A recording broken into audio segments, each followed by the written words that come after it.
जीवमजीवं दब्बं जिणबरबसहेन जनिदिठं देवीन्दविन्दवन्दं वन्दे तं सव्यता शीर्षा।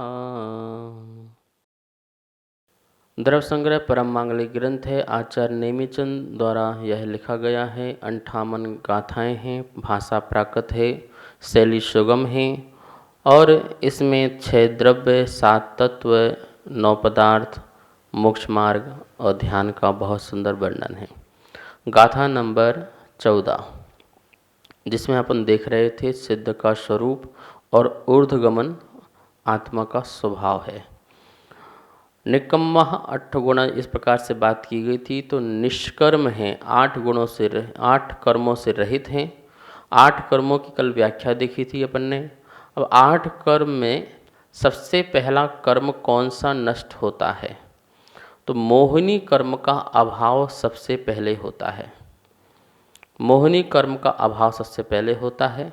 उसके बाद ज्ञानावरणी, दर्शनावरणी और अंतराय, ये जो 3 कर्म हैं एक साथ जो हैं 6 को प्राप्त होते हैं 12वें गुण स्थान के अंत में।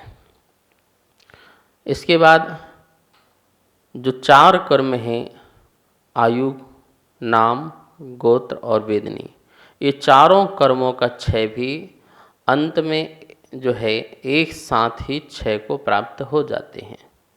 14वें गुण स्थान में जो अंतिम समय होता है उसमें एक साथ ही समस्त कर्मों का क्षय हो जाता है और जीव जो है शुद्ध होकर के सिद्ध आत्मा बन जाया करती है।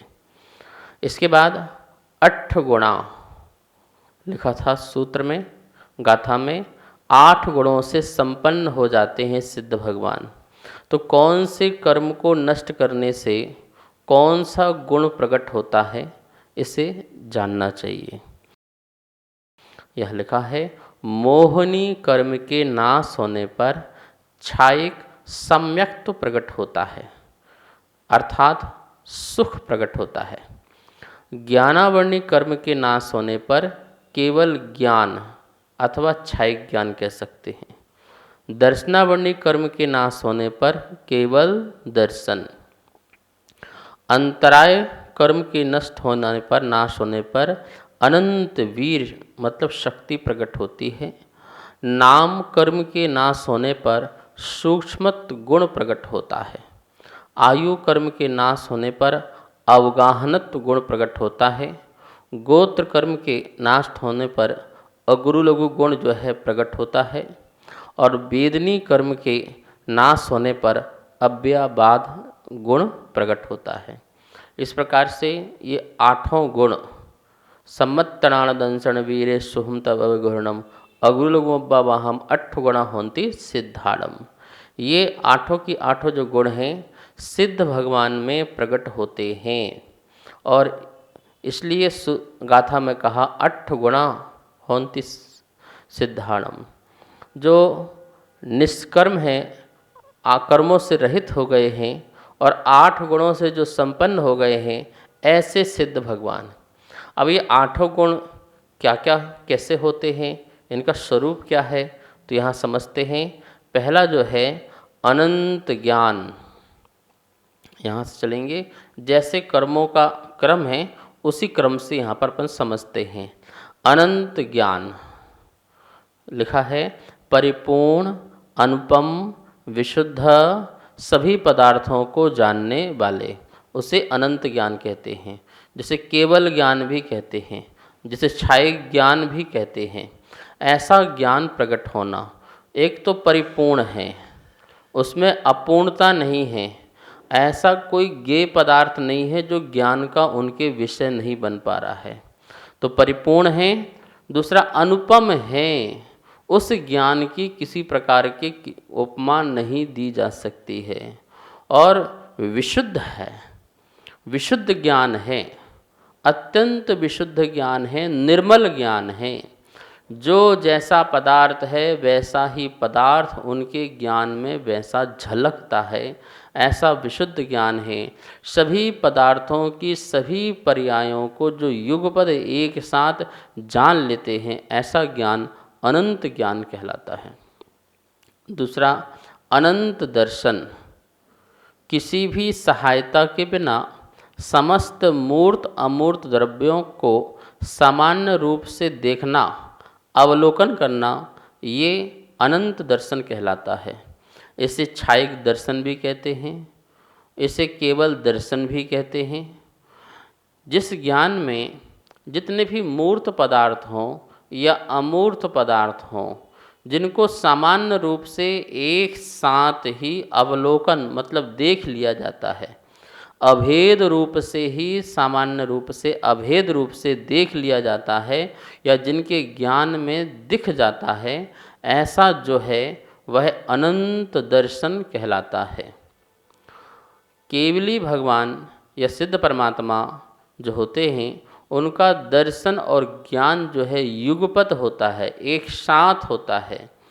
जिस समय दर्शन उसी समय ज्ञान एक साथ होता है। हम छद्मस्तों का दर्शन पूर्वक ज्ञान होता है। तीसरा है अनंत वीर। अप्रतिम सामर्थ्य का प्राप्त होना, वह अनंत वीर है। अप्रतिम, जिसका कभी क्षय नहीं हो सकता है, ऐसी जो शक्ति की प्राप्ति होना। अभी तो हम थोड़ा कुछ करते हैं तो थक जाते हैं, थकान आती है, पढ़ते पढ़ते भी थक जाते हैं, बोलते बोलते भी थक जाते हैं, चलते चलते भी थक जाते हैं, खाते खाते भी थक जाते हैं, देखते देखते भी थक जाते हैं। मतलब हमारी जो इंद्रियां हैं वो थक जाती हैं, हमारी आत्मा भी थक जाती है, हमको शक्ति की आवश्यकता पड़ती है। लेकिन अनंत वीर ऐसी शक्ति प्रकट हो गई कि सुख जो प्राप्त हुआ, मान लो तो अनंत काल तक सुख भोगेंगे तो भी नहीं थकेंगे। जो ज्ञान प्राप्त हुआ है, अनंत काल तक बिल्कुल तीन लोक और आलोक को जानते रहेंगे, तब भी ज्ञान में हमें थकान महसूस नहीं होगी। अभी तो हम 2-4-5 घंटे पढ़ते हैं तो पढ़ते ही क्या हो जाता है, थकान पैदा हो जाती है। ओहो, अब तो विश्राम, अब दिमाग काम नहीं कर रहा है। और सोचिए, प्रति समय केवल ज्ञान, नया नया केवल ज्ञान, प्रति समय नया नया, और सभी अनंत पदार्थों को जान रहे हैं, फिर भी कोई किसी प्रकार का थकान नहीं है। इतनी आत्मशक्ति प्रकट हुई है, उस शक्ति को ही कहते हैं अनंत वीर। सुख भी भोगना अनंत काल तक, वैसा वैसा वही वही सुख भोगना, ये शक्ति होती है, वो शक्ति अनंत वीर की होती है। फिर इसके बाद दिया है सम्यक्त्व। समस्त जीवादि पदार्थों के विषय में विपरीत अभिनिवेश अर्थात अभिप्राय रहित परिणति से युक्त है। इसमें सम्यक्त चारित्र और अनंत सुख का समावेश है। जब सम्यक्त बोलते हैं या छायिक सम्यक्त बोलते हैं, तो यहाँ पर जो बोला गया है, इस सम्यक्त मतलब यहाँ पर सुख लेना, जिसमें चारित्र भी समाविष्ट हो जाता है। श्रद्धा गुण और चारित्र गुण दोनों ही सम्यक्त में समाहित हो जाते हैं, जिसे अनंत सुख भी कहा जाता है कि अनंत सुख की प्राप्ति। हमारे लिए जब मोहिनी कर्म नष्ट होता है तो सुख की प्राप्ति होती है, और वो अनंत सुख जो है सिद्ध भगवान में प्रकट हुआ है, जो इंद्रिय रहित अतीन्द्रिय सुख को प्राप्त करते हैं। ध्यान रखना, निर्विकल्पता का नाम ही सुख है, निराकुलता का नाम ही सुख है। जहाँ पर निराकुलता नहीं है उसका नाम सुख है। हमारे पास इंद्रियां थी तो इंद्रियां में आकुलता थी। अभी हम कान से सुनते हैं, फिर बाद में आँख से देखने लग जाते हैं, फिर हाथ से कुछ स्पर्श करने लग जाते हैं, तो हम पांचों इंद्रियों में बदलते रहते हैं, इसलिए हमारी आकुलता रहती है। जैसे रिमोट को आप लेते हैं हाथ में और चैनल बदलते रहते हैं, आपको ये पसंद नहीं आया फिर बदल दिया, ये पसंद नहीं आया ये बदल दिया, तो आप जैसे बदलते रहते हैं, ऐसे ही इंद्रिय सुख भी बदलते रहते हैं, और इंद्रिय सुख बदलते हैं तो आकुलता रहती है। इससे बोर हो गए, अब इसको ये कर लो, अब ये बोर हो गए, अब ये कर लो, तो क्या हुआ, आकुलता बनी रही। और जब इंद्रियां ही समाप्त हो गई, शरीर ही नहीं रहा, तो क्या आ गया, निराकुलता आ गई। और वो निराकुलता अनंत काल तक रहेगी, ऐसा इसलिए अनंत सुख कहा जाता है। ठीक है, चेतना का अनंत सुख भोगते हैं। इसके बाद दिया है 5वां नंबर में सूक्ष्मत्व। केवल ज्ञान के द्वारा गम्य अमूर्त प्रदेशात्मक जो है वो सूक्ष्मत्व है। सूक्ष्मत्व जो आत्मा के प्रदेश हैं, अमूर्त पदार्थ हैं, उस प्रदेशात्मक का प्रकट होना, ये सूक्ष्मत्व गुण है। देखिए, जब तक यह सूक्ष्म गुण प्रकट नहीं होता है, तब तक जीव जो है शरीर से सहित होता है, शरीर से सहित होता है। क्योंकि शरीर से सहित होने पर आत्मा जो है अमूर्तत्व को प्रकट नहीं होती है। यदि वो अमूर्तत्व को प्रकट हो जाए तो शरीर के बंधन में बंध नहीं सकती है। कथाचित आत्मा जो है अपने अमूर्त स्वभाव से च्युत होती है, मूर्त रूप होती है, तभी यह मूर्त कर्म से शरीर से बंध को प्राप्त होती है। अब सिद्ध भगवान का शरीर नहीं है, क्योंकि नाम कर्म नष्ट हो गया। नाम कर्म नष्ट हो गया तो शरीर की रचना भी समाप्त हो गई। तो अब उनको अमूर्तित्व गुण प्रकट हुआ, और उस अमूर्तित्व से उनमें अमूर्त प्रदेशात्मक जो है अवस्था वो प्रकट हो जाती है। ये सूक्ष्मत्व गुण कहलाता है। इसका मतलब है कि अब यह आत्मा कभी भी कर्म को, बंध को प्राप्त नहीं होगी, क्योंकि कोई भी अमूर्त पदार्थ कर्म को प्राप्त नहीं होती है। आकाश अमूर्त है, काल द्रव्य अमूर्त है, धर्म अधर्म द्रव्य अमूर्त हैं, तो ये क्या कभी बंधन को प्राप्त होते हैं? कभी बंधन को प्राप्त नहीं होते हैं। सूक्ष्मत गुण प्रकट हो जाने पर यह आत्मा अमूर्त प्रदेशात्मक हो गई है, अमूर्त प्रदेश रूप हो चुकी है। अब ये कभी भी नो कर्म वर्गणाओं को, आहार वर्गणाओं को, शरीर वर्गणाओं को कभी भी कलेक्ट नहीं करेगी, संचय नहीं करेगी। जहाँ पर सिद्ध भगवान है वहाँ भी नो कर्म वर्गणाएँ हैं। पूरे 3 लोक में नो कर्म वर्गणाएँ भरी हुई हैं। कार्मण वर्गणाएँ ठसाठस भरी हुई हैं 3 लोक में। जहाँ सिद्ध अनंत सिद्ध भगवान है वहाँ भी।